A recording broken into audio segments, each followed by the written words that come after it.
My search took me some 9,000 miles from home to the Ugandan city of Entebbe. From here, a chartered plane flew us an hour west to Bundabugyo.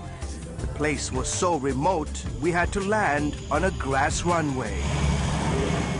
It was here in the mountains that I met 35-year-old Asimo Kilolo and 13-year-old Maureen Kiruhona, who had intimate knowledge of Kande's story.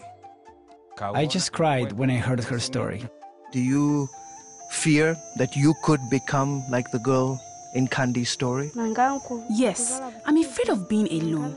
I'm afraid of becoming an orphan. Kande's story is a real-life account of a 12-year-old African girl who loses her father and then mother to AIDS. Kande is left to fend for herself and her 5 siblings. The story about her struggles is illustrated in this 45-page booklet.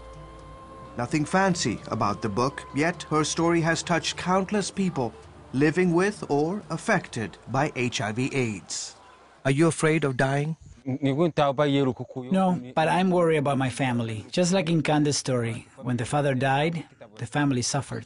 Asimo Kilolo is HIV positive. It's been 5 years since the diagnosis. He feels okay today. But instead of worrying about the future, he spends his time telling others about the Kande story. I've given out over 200 copies of this book, along with 100 copies of the Book of Mark. I'm trying to save people's lives because Kande's story is more than just about AIDS. It's about how the community and especially the church can love and care for people affected by AIDS. Kande's story is published by Wycliffe Bible Translators, the world's largest Bible translating organization. Since 2004, Wycliffe has translated the story into 90 languages in some 12 African nations. Here in Bundabugyo, Wycliffe personnel are using Kande's story as a tool in HIV/AIDS workshops. 13-year-old Maureen has been attending the sessions. And when she is not in class, Maureen is tending to daily chores at home and looking after her mother, who is dying of AIDS. Her father passed away several years ago after contracting the virus. I'm not ready for this role. I'm the one struggling to look after my mother and 3 siblings. I turn to page 13 of Kande's story and see my life in the book. My mom is too weak to move around, so she holds on to me. But at least she's alive because she's giving me advice and preparing me for the time when she won't be around anymore.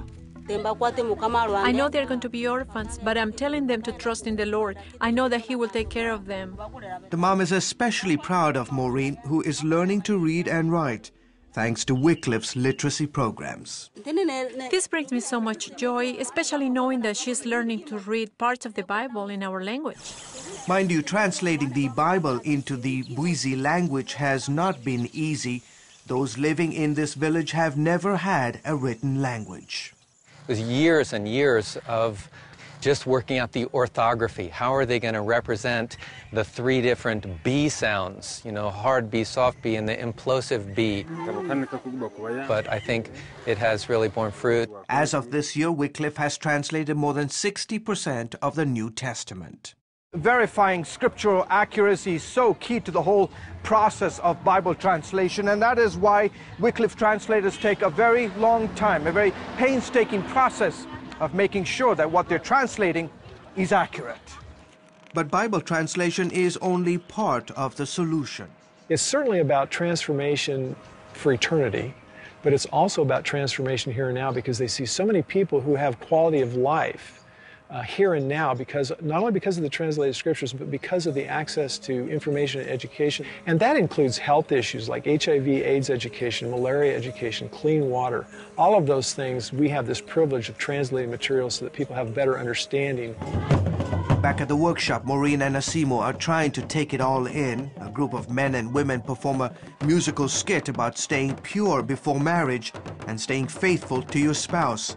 They also discuss how to avoid getting AIDS or spreading it to others.